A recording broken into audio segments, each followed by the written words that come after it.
I was just thinking about my family and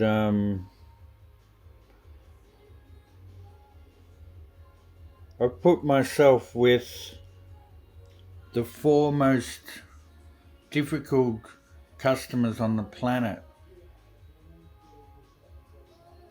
and that is my two sisters and my mum and my dad. It's part of the balance, it's part of EUNM, Earth Under New Management. Which is my story, sort of thing. So it can be taken as fiction if you like, because some of it might be a bit hard to like believe. But I think it's just also been my coping mechanism because of what my family's essentially gone and done to me, which is ostracize me for no real reason. They'll say whatever, but they're gaslighting. And yeah, I put my hand up. Well, sort of, I'm the balancer, so technically, incarnate on the earth right now, I'm number one, unfortunately, for everybody else. Because everyone's going to go, no, not, how can he be number one? It's me. I'm better than him. Like that's what people do. They won't um, like acknowledge their place. They've got to sort of steal what's not theirs to make their egos feel better. But it just is the way it is. As sure as numbers are, two is after one, three comes after two, four comes after three, and so on. As sure as there are numbers, that there's a hierarchy within numbers. Like number one holds all the other numbers after it. Number two, three, four, up until infinity is housed within number one. So number one in one way, shape, or form is higher up than number two. Well, it came first, so it's higher up. So the balancer, which we're all balancers, everybody's a balancer, but there is one human on the planet that vibrates at a higher threshold, if you like, or at a more balanced oscillation. It might not appear that way, and that's what my family's going to tout, that no, he's unbalanced and he's had mental illness, and look at him, he's got no teeth, and but that's because we are all products of everything else that is out there. Like you are you because of every single other point of reference, which is basically infinity amounts of, when you were conceived, was all pointing at you. The stars, the trees, the everything was all pointing at that thing being conceived. And I've lost what I was going to say. Yeah, so if anything, this story's sort of just a coping mechanism that I've come up with to deal with the abandonment. Like I'm essentially an orphan at the moment. I'm a 45, 44 and a half year old orphan. Like it's but it's incredible how it's transpired. This. My sister just a few years ago started going weird and just said a couple of things like she felt. Um, she said she didn't want to be intimidated on Christmas. Some bullshit. Like she's always intimidated me. I've tiptoed around her. Maybe it's the look on my face. I don't know. Like now, it looks strained and sort of like rah. But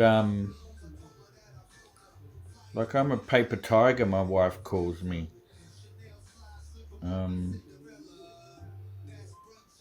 yeah, but my sister's just made it out that I can't be talked to, and Mum shouldn't know where I live.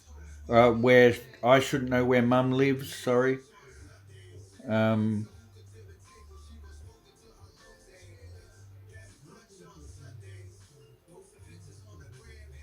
I want to talk about something interesting. Yeah, and that the four other family members that I've got, one's passed away, Dad, but they're the four most difficult and the four most evil people on the planet. They've been reincarnated into this one family to keep them out of harm's way of everybody else. Like I basically keeping an eye on them, and all pinnacles in their families do that because they're higher than the other members of their family. Their vibration is higher.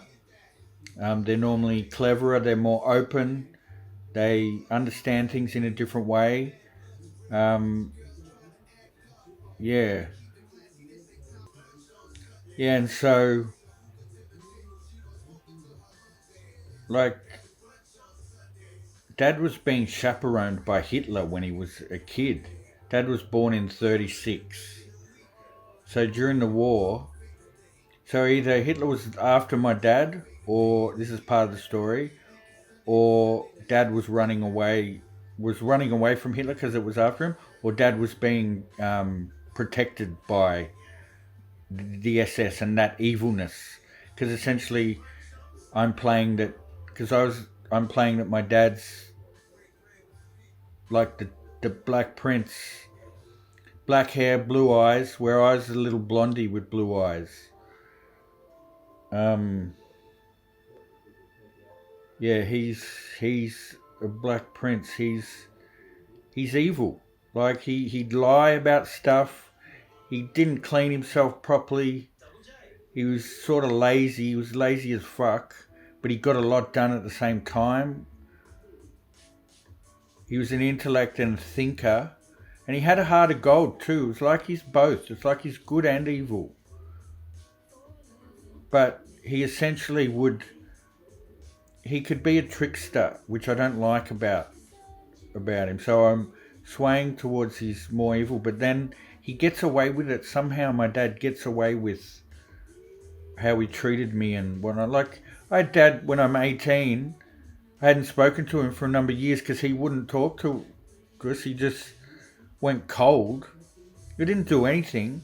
And I got all this guts up to call him. I hadn't heard his voice in years.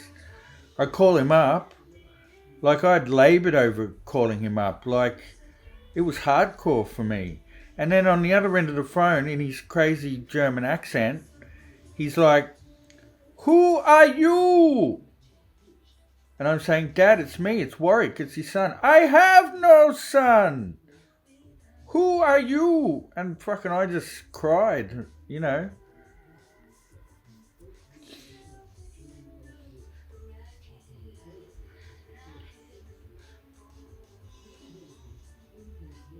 And Kim, yeah, and Dad was hot and cold. He'd just be,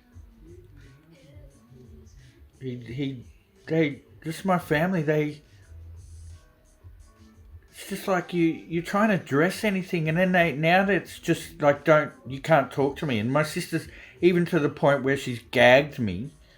Like, fair enough, I had mental illness right at the time, and I can't even remember what I wrote to her.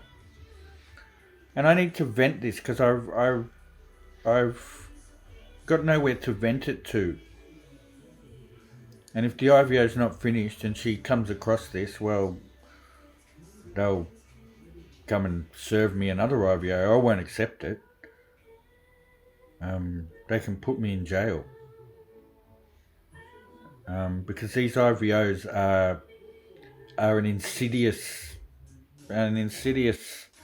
thing. They're based around suppression and gaslighting. Like, and normally females are the ones that instigate these IVOs. And it started, I think, with that Batty, her son got killed by her ex-husband. And then after that, these IVOs became this thing, and anyone can just complain about somebody else and get slapped with an IVO. So I was mentally ill, and my sister I accidentally ran into her at my mum's house because I was looking for my mum because they wouldn't tell me where mum had moved to, and I thought maybe Kim was lying about it, so I went there and Kim was there cleaning up. It was a pure accident. Like, she lives all the way in Alfrington and I'm in